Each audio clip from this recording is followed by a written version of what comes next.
Welcome to part 2 of episode 58 of Lift Talk. We're going to be now covering the men's side of the bracket.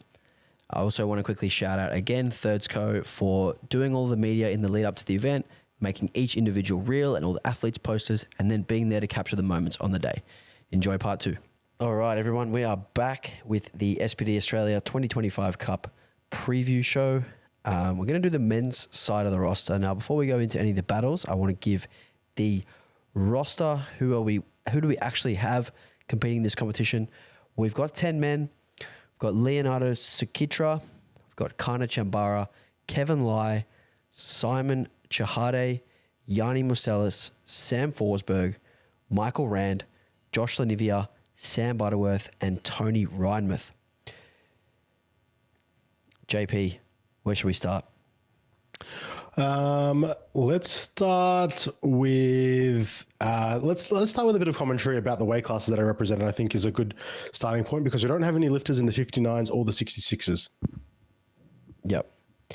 So we did have Chris Yip was supposed to be competing. He pulled out a couple of months ago. I think he had some niggles to overcome, which is fair enough. He just came out of his Worlds prep. We did not have anyone in the 59 lined up, but maybe next year we will need some participation from those classes. Yeah, so no lifters in the 59s or 66s, but a little bit like the women's class, there's like numerous lifters across a number of the weight classes. So a few of them in the 120s, a couple in the 105s. I mean, last year's 105 battle was intense, and this year it looks like the 120s is going to be the intense battle. But how do we jump into it? Let's just go through the weight classes in order like we did with the girls, starting with the 74s, Leo. Yeah, so we've got Leo Sukitra. I keep mispronouncing his name, so someone message me if I'm not pronouncing that right, because we'll have to get it right on the day. How would you say it?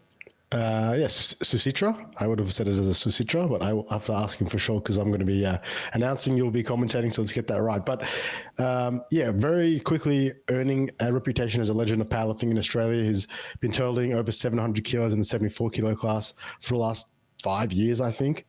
So a very well-known name, numerous time Australian champion, and is back at the, not back, but he's at the SBD Cup for the first time in the 74 kilo class.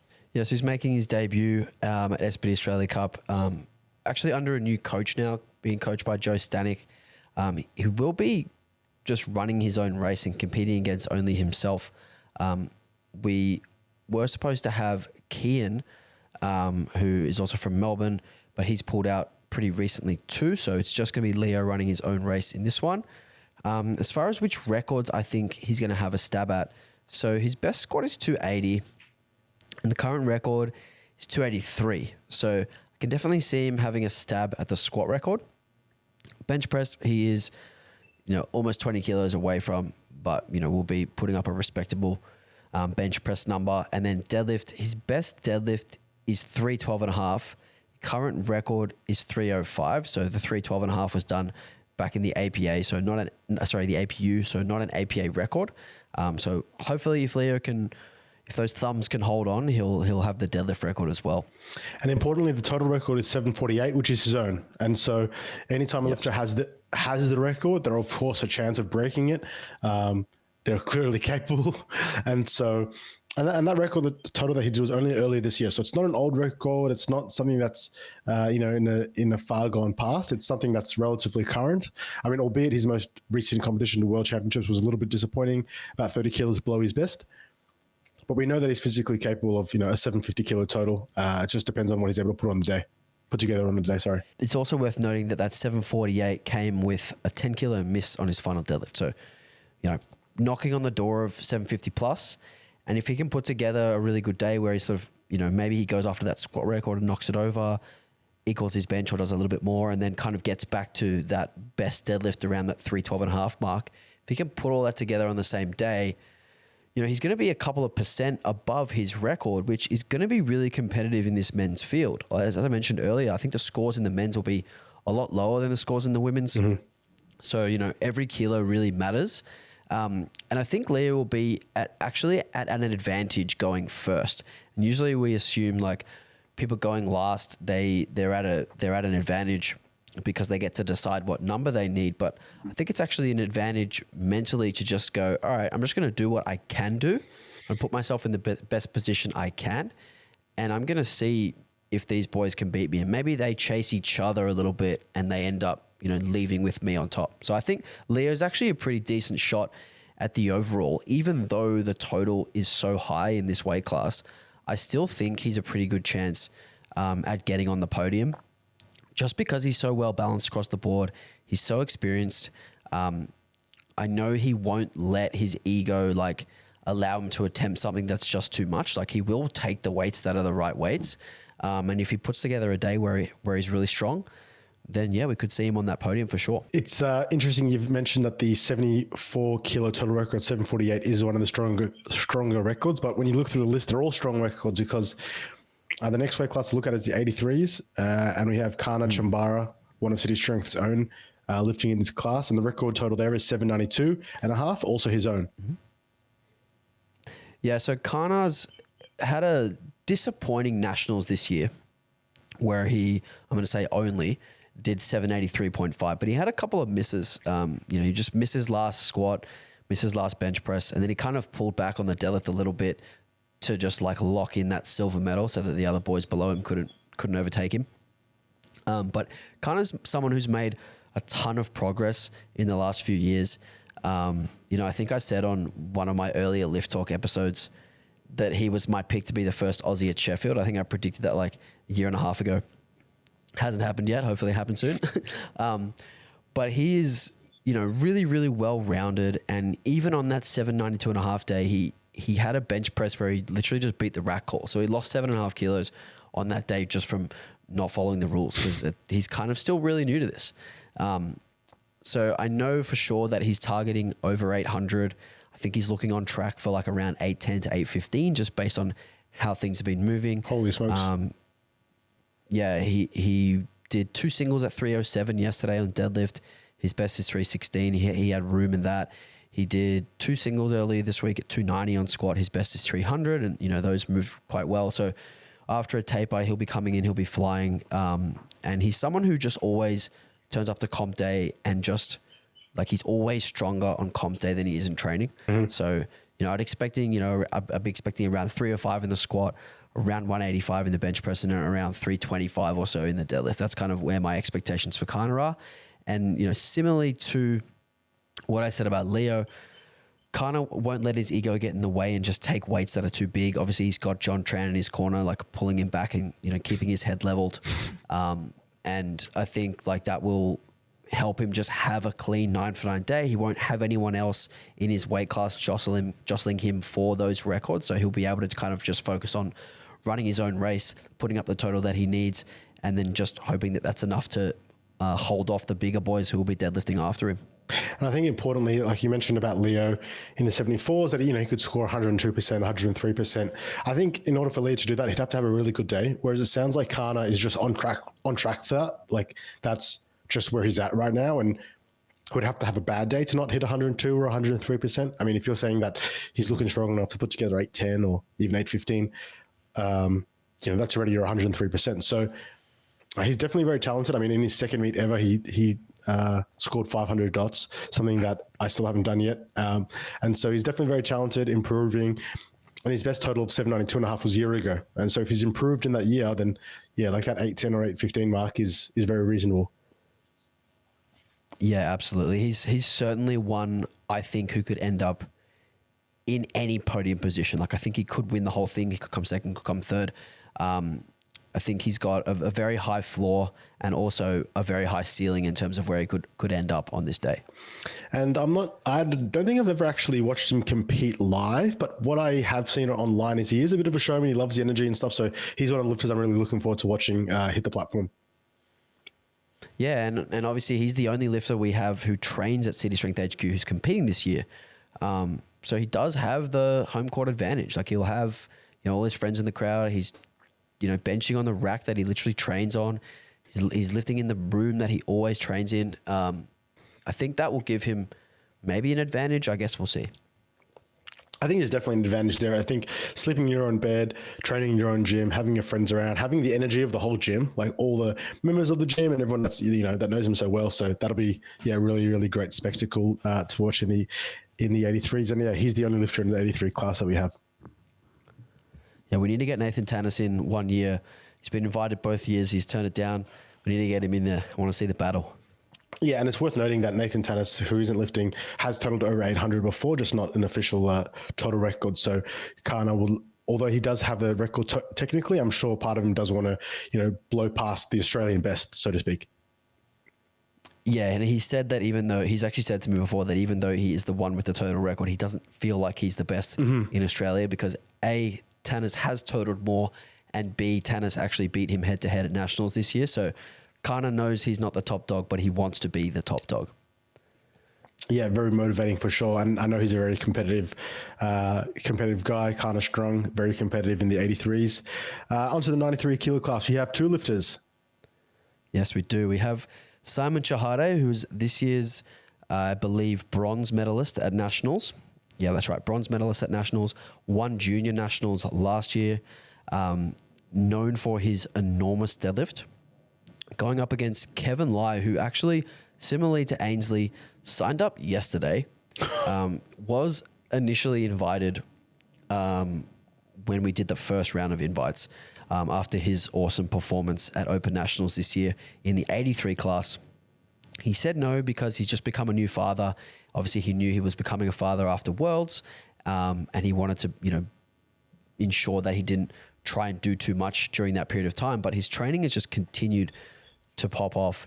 And I messaged him on Monday and I was like, hey man, I know this is late notice, but your training's going so well. You're looking so strong right now. Would you want to just jump in next weekend? And he's like, yeah, let me check with my coach. And he's like, all right, I'm in, but I'm going to be lifting in the 93 because, I haven't cut weight for comp yet. I'm not close to the 83. So I'm going to be lifting in the 93. And I think based on where he's at with his training, he just did a 795 training total. All three lifts had room. The total record is 810. You're saying Kevin Lai did a 795 training total? Yes, literally just last week. So he benched 190. He squatted 295. He pulled 310. So we know he's pulled over 310 before. He's had he's had a miss at 320 as well. So I expect him to be deadlifting around 320. I expect him to have a crack at the current bench record, which is 193. So I expect him to have a crack at that if he's having a good day. He won't be anywhere near that big ass squat record of 315, but if he can put together sort of around 300, go for the bench record, and then around 320, he'll be a shot at that total record. And like I mentioned earlier, anyone who is sort of above that 100% number is going to be a chance at the podium. Yeah, and so the total record he said is 810, and he's knocking on the door of that 800 kilo total already in training, and he hasn't even peaked. And so if you have a bit of a taper and deload, then yeah, we could be seeing a new Australian record in that class in the 83s, the 93. Sorry. Yeah, and I think with Kevin, his competition usually ends up looking quite similar to training or a little bit below, and I think part of that is the weight cut. And obviously he doesn't have that aspect going into this comp.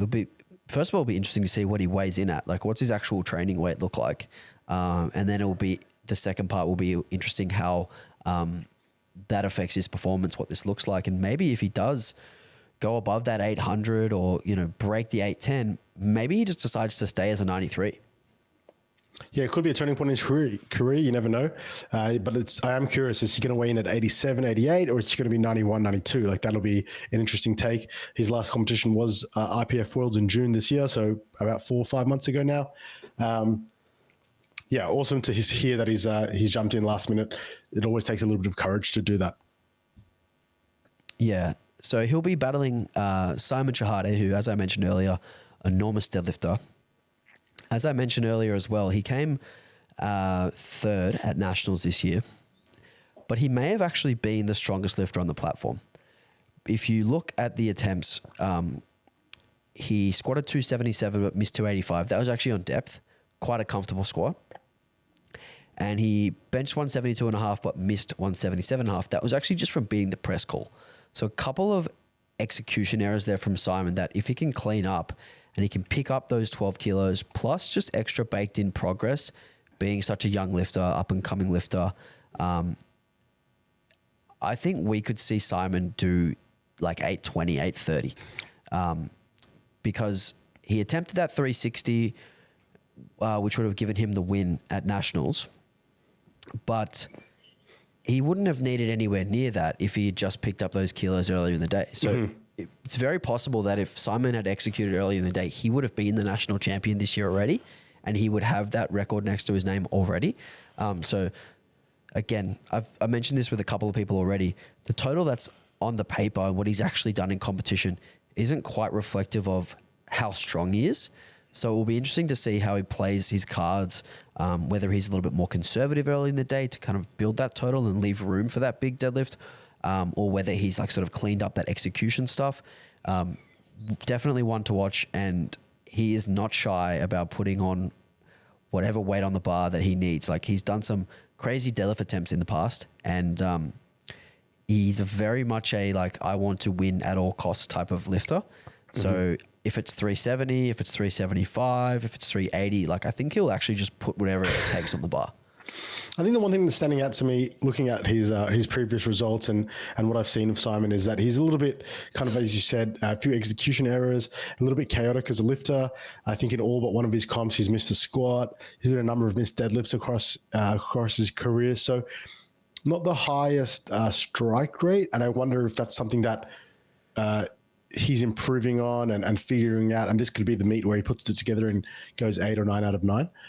Or will that history of, mistakes kind of continue to plague him? And again, he misses a one squat, misses one bench, and he's going to have to load up 380 just to stay in the hunt.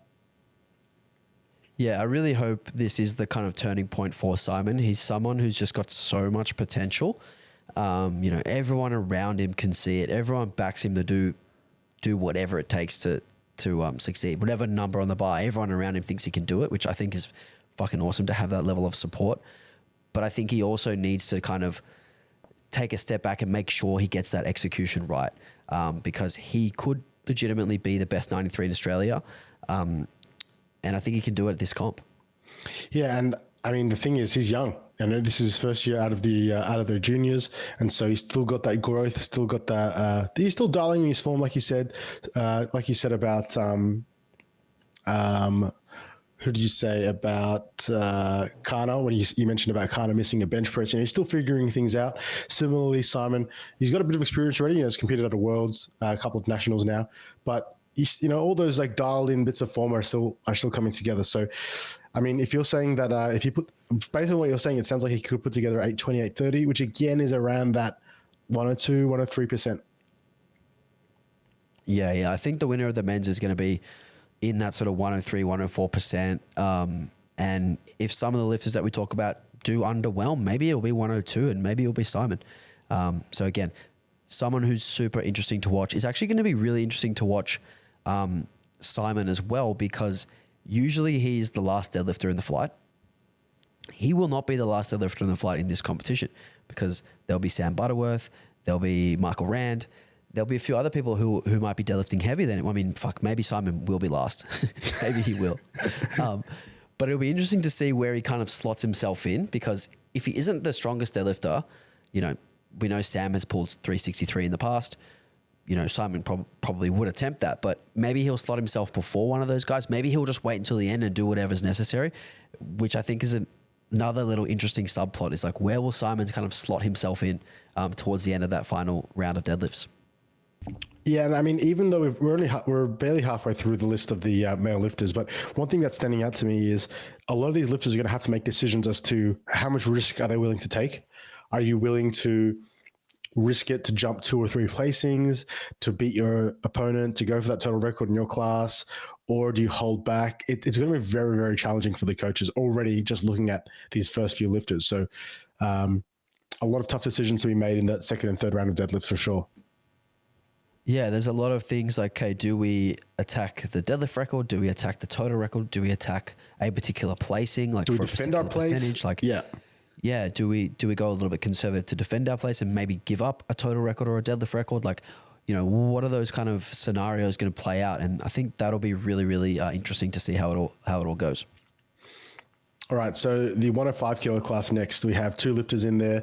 The 105s has been one of the most hotly contested classes in Australia for the last let's say 18, 24 months. And I think that's going to continue at this competition with Yanni and Sam. Yeah, so we'll start with Sam, who was last year's Open National Champion. One of the most memorable deadlifts, one of the most memorable lifts in my time watching powerlifting was his final deadlift to win nationals. He was in 5th place.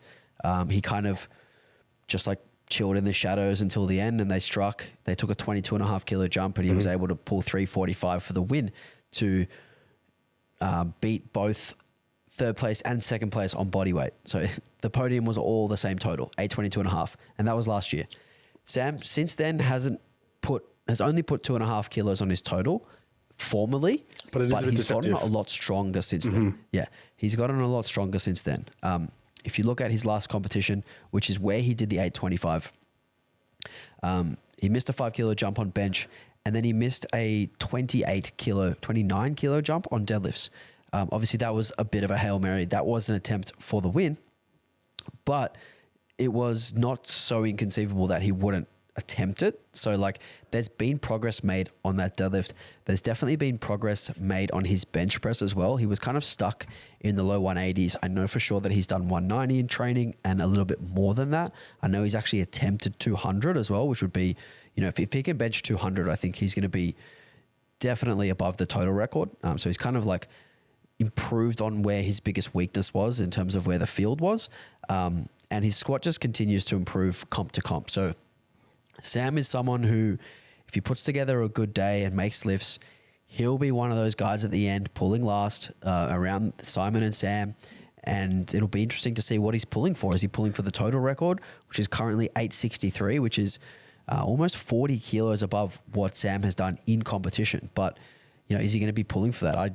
I certainly think it's going to be close.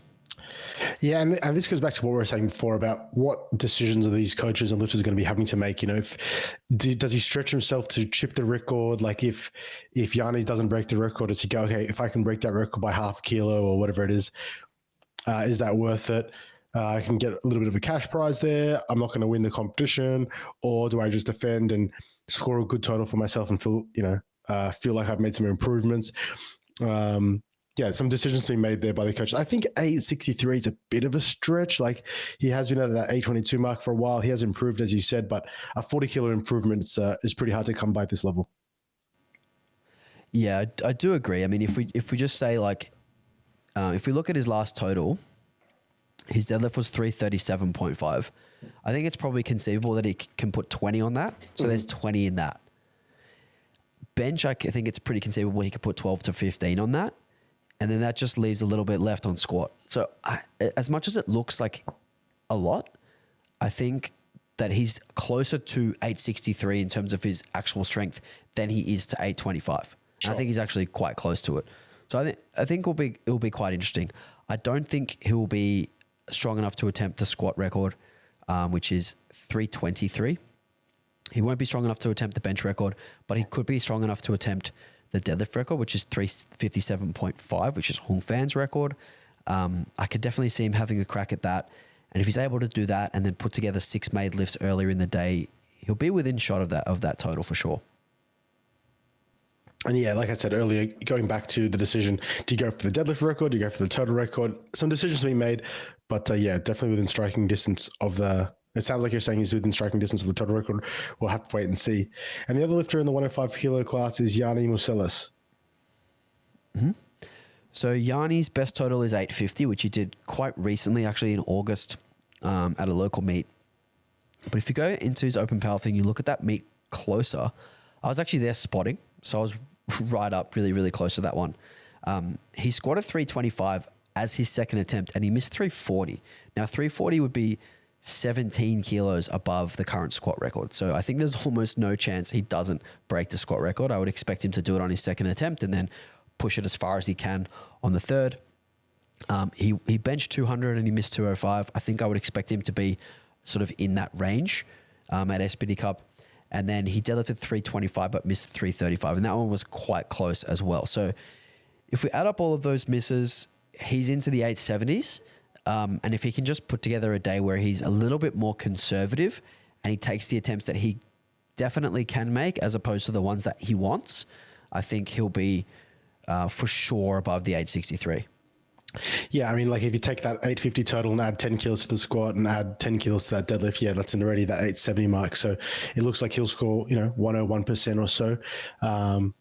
Do we know who's going to be coaching, handling Yanni on the day? Will they be able to pick those right attempts and make sure that he puts together a decent total? It will be his partner, who doesn't have a lot of coaching experience, was coaching him at this recent local comp. I'm sure they'll get someone to help with the maths. But because Yanni is going to be one of sort of the weaker deadlifts, it's crazy to think that he's like one of the weaker deadlifts out of the men, but like he'll be one of sort of like the first 3 or 4 deadlifters. I don't think it's that important that they actually get the maths totally right. I think it's more about maximizing his potential and making the lifts along the way. So I think it's actually quite easy decision making relative to some of the men who will go at the end. Yeah, I mean, like you said, crazy to think that he's going to be one of the earlier lifters. But you mentioned earlier, maybe they'll have someone there helping with the maths, but maybe the maths won't be necessary, and you just focus on putting together the best total that you can, and just see how the chips lands behind you, because you can't control the lifters that are to come. You can't control what Simon's going to do next or what Sam Butterworth's going to do next. All you can do is put together your best total and cross your fingers essentially. Yeah, I mean, you can't do more than what you can do anyway. So even if the maths tells you to do something that you can't do, it's the wrong maths, right? So sometimes being very, very simple about the way that you go about this is actually the best way. Like, how much do we have left? All right, let's lock that in, is actually a better decision than getting too bogged down in the specifics of the percentages and stuff like that. So yeah, I would expect Yanni to be well above that squat record. And then I would expect him to try to like pull back a little bit on bench and deadlift to ensure that he does then have a crack at that total record. I think he needs to kind of treat his squat like some of these other guys would treat their deadlift. Almost like use that squat to get so far ahead of the competition later that he can kind of almost just like use the back 6 to kind of chill. Yeah, but he's definitely got the potential for it. So I would say, just looking at the numbers, it looks like Yanni's probably a favorite in that 105 battle. But yeah, one to watch for sure. The 120s though, 3 lifters. Sorry, just one more thing. I think it's really cool to see these 2 lifters with like their strengths being at opposite ends of the day. Yanni will have to capitalize on his squat at the start of the meet, and then Sam will have to capitalize on his deadlift at the end of the meet. And it'll be interesting to see sort of which one of them can get their best lift to show up the best and pick the right number as well. Yeah, it's an interesting point about the differences in strengths, but very similar in total.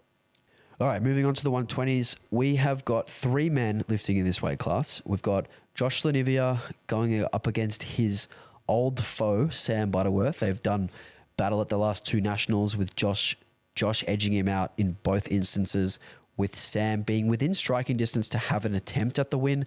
In both instances was a bridge too far, like probably about a 10 kilo bridge too far for Sam to pull for the win.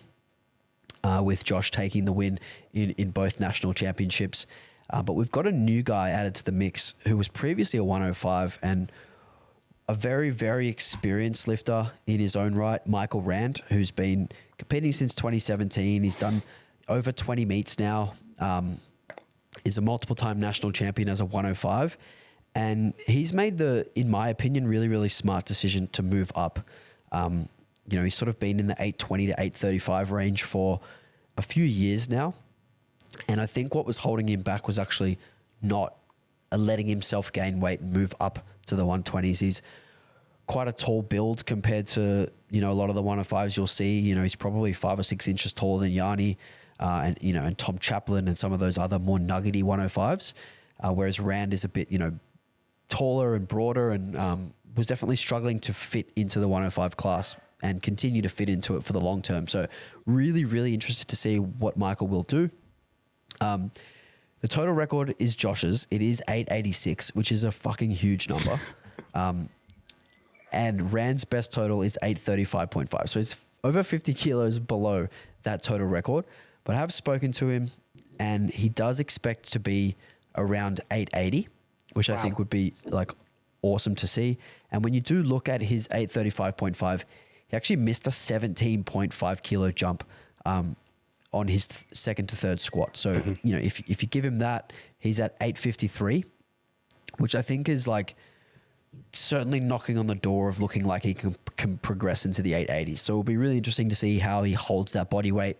I think another really important point for Rand and his build is that because he's not a stocky 105, I think he'll hold the weight quite well. And I don't think it will actually the weight gain will benefit him quite a lot. Yeah, and I also think that in a lot of those instances, you'll see someone will go up a weight class, their squat and bench might go up, but the deadlift might stall, the deadlift might drop a little bit.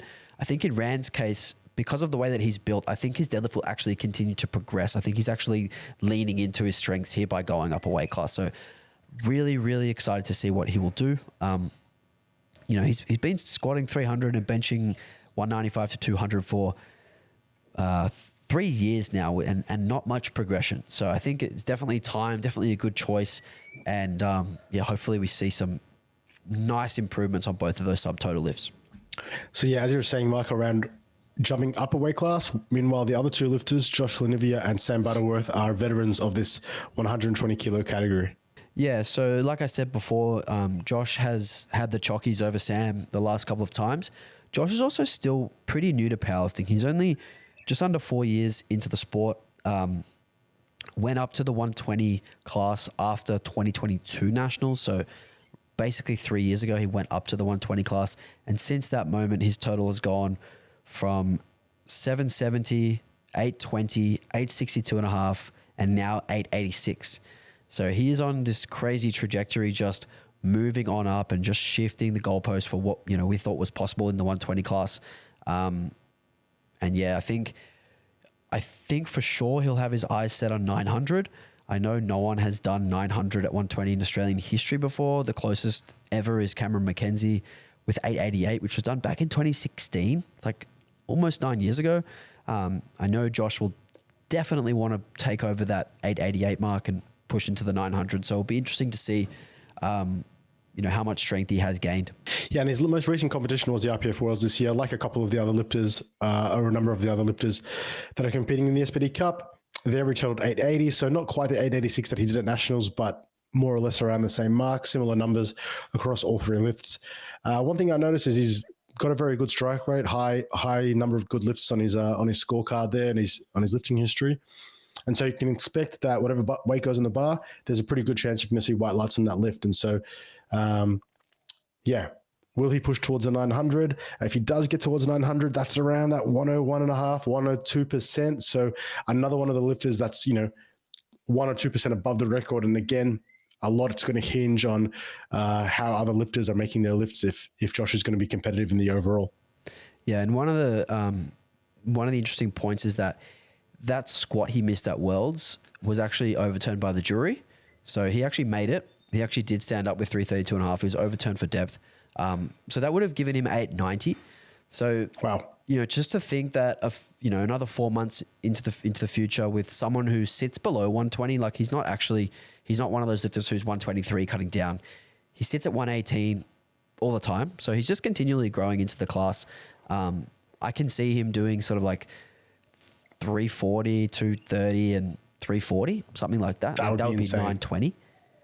And yeah, I'm really, that would be 910 actually. I'm really, really looking forward to seeing Josh. He's also someone who brings the energy. Like he'll walk out, get the crowd going. He'll have his entire Tongan family in the crowd. They're probably the ones who've bought up all the tickets so far. And yeah, they'll be pumping, and it will be a great watch. So Josh has been lifting since 2021, and like you said, he's kind of been on this upward trajectory, especially since he jumped up a weight class. Kind of a different experience, a different career. Sam Butterworth, very much a veteran, and has been competing and lifting for over 10 years now. Yeah, he's been around for a decade and continually made a lot of progress. Obviously started off as a 105, moving into the 120, and obviously that was the right choice. He's very tall. I think he's about like 6'5" or 6'6", and you can tell by how much he deadlifts that he's obviously tall. But he attempted 381.5 to try and win nationals this year. That is nuts. I remember actually they were short one red on the platform, so they had to like run into the warm up area and grab an extra red to throw it on for him. It's not often load 8 reds on a barbell. Yeah, it's crazy. We'll have to make sure that we've got enough I'll have to tell John to make sure we got 7 on the platform. No, you'll need 7 for a big squat earlier on. But yes. Yes. Sam, similar to Simon, has never seen a deadlift too big to load, which I think will certainly like raise the excitement of the room. He had the final pull of the competition last year. He pulled 363, which gave him the 863 total record and the 363 deadlift record in the one go. It was the last lift of the competition last year. The room was crazy hyped. It was an amazing moment. Sam has made some really good progress on his subtotal lifts. His best bench in competition is 190. He's done a 190 very recently, which was lightning. It looked like he had about 7.5 kilos in the tank, which is cool. If he can pick up some extra kilos there, his squat's continually going well. I know I've spoken to him about it in the past, but he feels like his weight cuts do sap his squats a little bit. So it will be interesting to see how that plays out, whether he is around that 315 mark or a little bit more. But if he can sort of add a little bit to the squat, capitalize on those bench gains that he has made recently, and then just kind of keep himself within range for a big pull at the end, I think we'll have some fireworks. As I mentioned earlier with a couple of the other lifters who are more experienced, generally when someone has a longer competition history, you're less likely or you're not expecting so much that you're going to see a big jump.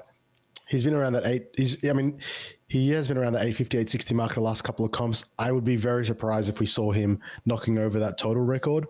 But as you said, he has improved a little bit. And I mean, he'll always be a competitor, but I don't really see him breaking the record. What do you think, Alex? I think that Josh will put the record a little bit too far for Sam to then go into the 900s. But I do think we could see Sam go over what the current record is. It would need to put just over 20 kilos on his best total, which I definitely think is possible. I wouldn't say that it's like a lock per se, but I definitely think it is possible. When he did that 863, squatted 310, his best is now 315. And I think we can probably expect another 5 on top of that. As I said before, his bench has improved. Maybe he gets another 5 there. And then he needs sort of like high 370s to push above 886, which I think is a possibility. Well, I mean, he won't even need so much because his best his best squat doesn't come from his best total. Like his best total wasn't his best lift. So if he gets that extra 5 kilos on squat, he's already 10 kilos ahead of actually his best total. So yeah, actually maybe I might change my tune and say he's a little bit closer to scoring 100% than I think I realized initially. And I think when we talk about this preview, we're obviously always thinking best case scenario. And like all of this stuff hinges on lifters making lifts. If someone, especially in these bigger weight classes where the men will take quite big jumps between lifts, if you miss a squat early in the competition and you're already like stretching to get to that total record or getting to that number that you need and you miss a lift early and it's a 15 kilo jump, we saw this with Michael Rand last year. He missed that 17.5 kilo jump from second to third squat and he was almost like out of the race entirely. And if he had made that, he might have actually won the whole thing. So, this is sport. We never know what's going to happen. We can never predict it. But these moments that happen throughout the course of the competition really like shape the direction that the competition ends up going in. If Josh misses a squat early and, Michael, hasn't quite improved as much as we think he has, Sam could still take over the 120s. Absolutely. And that's why we love sports, Alex, right? Is we just never know what's going to happen. We've got our predictions as well as much as they are predictions, as you said, they're anticipations, best case scenarios, but we've got to put them to the test. We've got to load the bar and we've got to see what the judges say. If everything went to plan, then what would be the point of watching? Like the reason we watch sports is because it's unpredictable, because stuff happens that we can't predict in a show like this. And that's what makes it great. I think we're pretty good predictors, Alex. Only time will tell. The last lifter we have to talk about is in the 120 kilo plus category, and I think Tony Reinmuth is one of the potential favorites. Yeah, I think Tony is the favorite. I've picked him to win in the pre-game show. I'll pick him to win at the end of this. Total record in the 120 plus is 910. Tony's best in knee sleeves is 967. Can you quickly do the percentage on that? It's about 105, 106? 5 times 9 is 45. Yeah, about that. But as we mentioned with the men, I think, 103 is kind of going to be where a lot of these men fall, or a lot of them are aiming for. And I think Tony's the only one who can sort of like break way past that, but it is going to be reliant on him having a good day. If we look at a lot of his most recent comps, he's done them in reps. A lot of the ones that he's done raw in knee sleeves, he's sort of been in that sort of 900 to 920 range. We saw him compete at Team Champs in June. He did 922.5. He squatted 405, which is the biggest sleeved squat in Australian history, tested or untested, which is fucking incredible. I was commentating, you were emceeing, just like we will be at this comp, which is pretty cool. But yeah, that was such an awesome moment, such an impressive lift, and I think over like 50 kilos above what the current record is. Yeah, 52.5 kilos above what the current record is. So, we'll obviously see Tony take that squat record, but he did that 922.5 with a bit of a bung shoulder, only benched 200. He's benched 248 in the past. So if he can get anywhere near what he's done in the past, he'll be, shooting well above that 922.5 number. I think the thing about Tony is his results are very chaotic, like they jump up and down. One year it totals 900, the next year it totals 960, then it goes back to 900. So he could very well win this whole competition, but he could also, finish middle of the pack. And it's very hard to kind of predict. As you said, he's been doing a lot of competitions in wraps. His shoulder hasn't been the healthiest. I mean, his PB bench, he did 248 in a bench only comp about 6 years ago. I was there. I remember it. It was at Obsidian, but more recently, like you said, he's only benched 200. So a lot of inconsistency, I will say, with his lifting results over the years. But he definitely has the potential, and I know he's getting coached now by the guys at Apex, and so that he's going to come into this comp kind of like tuned up and ready to go, and not going to be doing anything kind of silly in the gym. A little bit of fun trivia I will share with you, Alex, is that Tony and I did our first competitions together. So his first comp and my first comp were on the same day. We did it together at the same event, the Melbourne Summer Bash. Did he double your total? What did he total? No, he bombed, I believe. Yeah, he bombed on bench. So I actually doubled his total by infinite. He actually went 3 for 9. Yeah, jeez, that's bad. Not the best day, I will say. Maybe I need to change my pick. I think Yanni did that comp as well. Maybe her first comp was the one after that. I think it might have been very similar time. And I remember actually at that comp, he squatted 225. And when someone's doing their first comp and they have no idea what they're doing, he squatted like 220 with like runners and like a super loose singlet and just had no idea what he was doing. And the spotters and loaders were shitting themselves going, what is happening? Like, how is this guy so strong? And, 10 years later, he's squatting 400 kilo plus. So, I mean, back to the topic at hand, 910 kilos is the target total. None of the single lift records have been established. And so he could very well break. I mean, he almost certainly will break the squat. Bench, I don't know how his shoulder health is looking, but he could very well break that as well. Deadlift might be a little bit out of reach, and the total is almost a given as well. Yeah, so I mean, squat he'll go plus 50 on. Bench, I actually do think is a little bit out of reach, to be honest. I think he'll, he missed that 207 only in June. I can't see him adding 20 kilos to that, even with a healthy prep. Like, I think that's a bit of a big ask. Deadlift, I expect him to be sort of around 320. And I expect him to be around like 930. That's kind of where my prediction is. Yeah, I mean, I think 930 is pretty fair. Like you said, a Team Champs in June this year, he put together 922. I think a lot of it hinges on his squats. Like if he misses one squat, that just costs him 20 kilos. But if he gets 3 squats and 2 or 3 benches, 2 or 3 deadlifts, 930 is pretty reasonable. And with 930, that's 102%. And so another lifter that's around the 102, 103. Best case scenario, 104%. Man, the men's side is going to be very, very close and hard to predict. Yeah, and I think with Tony, the other thing to say is like you think, okay, heaviest weight classes usually go at the end, but Tony's deadlift's actually less than all the 120s, both of the 105s, at least one of the 93s, and maybe even Kana. Like Tony might be deadlifting second. Yeah, that's insane. Which is crazy. So he may actually not have the final say, which is something that like he wouldn't be used to, which I think is going to be an interesting little subplot. So the men's category is, like I said, very, very close, very competitive. No real standouts. Unlike on the women's side, I think we both very quickly agreed that Abby Wallace was going to take it out, and then maybe a Brittany Romas and the 76 girls behind. But the men's side, I'm finding it very hard to predict a winner. Yeah, so I'm going to go out on a limb and I'm going to say that Tony will win. I think second place will be Yanni Muselis. And I think third place will be Kana. Very interesting, because I was going to say the same three, but in reverse. I think Kana could take it all out. I think Kana. I think, speaking to John, I think Kana learned a lot from that last comp where he missed that last squat. He missed that 307. I know John was kicking himself for letting Kana go for a weight that even John didn't believe in, and I think Kana will have matured from that. And if he puts together 9 lifts, could take it out. I think Yanni is a good choice for second, and I think Tony might not have the dream day, but will be good enough to take out third. Yeah, well, we are looking forward to a really interesting day of lifting. Obviously, we're excited to see it all play out.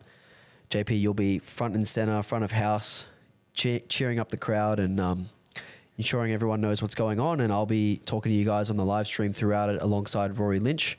And yeah, we can't wait to have you guys. October 25th, 4 p.m. or 3:45 for the live stream, 4 p.m. lifting kicks off. And we hope to see you guys all there. JP, thanks for joining me today. And thanks everyone for listening. It's been a delight, Alex. Yeah, looking forward to what's going to be one of the biggest competitions on the calendar this year. Yeah, looking forward to being part of it and appreciate it.